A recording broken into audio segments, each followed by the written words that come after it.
In New York City, the nation's largest city, just got less expensive, kind of. You see, a new law that goes into effect today prevents renters from paying that dreaded broker fee. It can be as much as a full month's rent, sometimes more. It's now the landlord's responsibility. But now the FAIR Act is sparking concerns of massive rent increases. Brokers and owners who illegally collect fees can be fined up to $2,000. The New York Department of State may even revoke a broker's license. Tomasz Piskorski is a professor of real estate at Columbia Business School, and he joins us now to talk about this. Good morning, Tomasz. Great to have you with us. You know, many are touting the FAIR Act, as it's called, as a big win for renters in the city.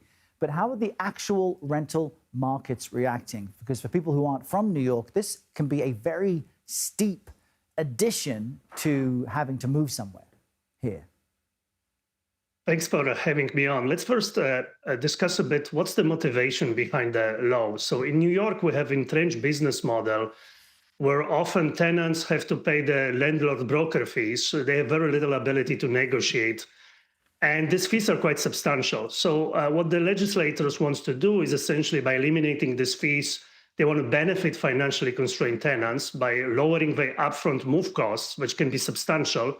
And it also could benefit less sophisticated tenants who may not fully understand the impact of these fees on the overall cost of renting. So we'll have also increased price transparency because the tenants can only focus on rent.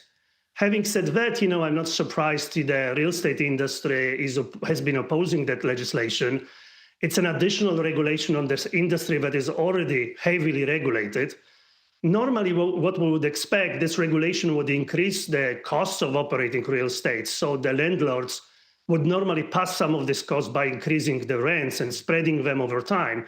However, places like New York are somewhat peculiar because a lot of units are regulated, and as in one way or other, so it's harder essentially it may be harder to pass this cost. So as a result of that, it will make operating some of these units less viable. Now, we just showed some stats from Street Easy showing that, fees for New Yorkers looking to move into a place can be as high as $13,000, sometimes $14,000, which I bet is just mind-boggling. $13,000 there without the FAIR Act. But could what's happening in New York have a ripple effect across the country? Could there be a domino effect in any way?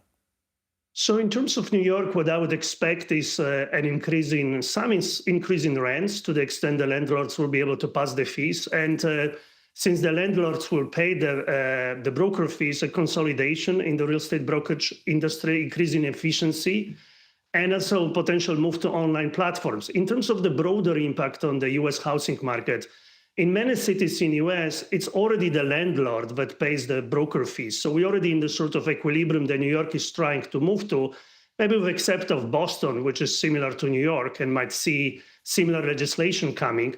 Having said that, the real estate operators could view it as one additional regulation on the industry that's already heavily regulated.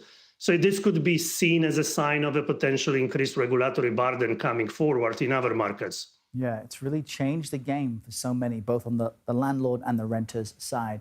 Tomasz Piskorski, thanks for joining us today. Thank you.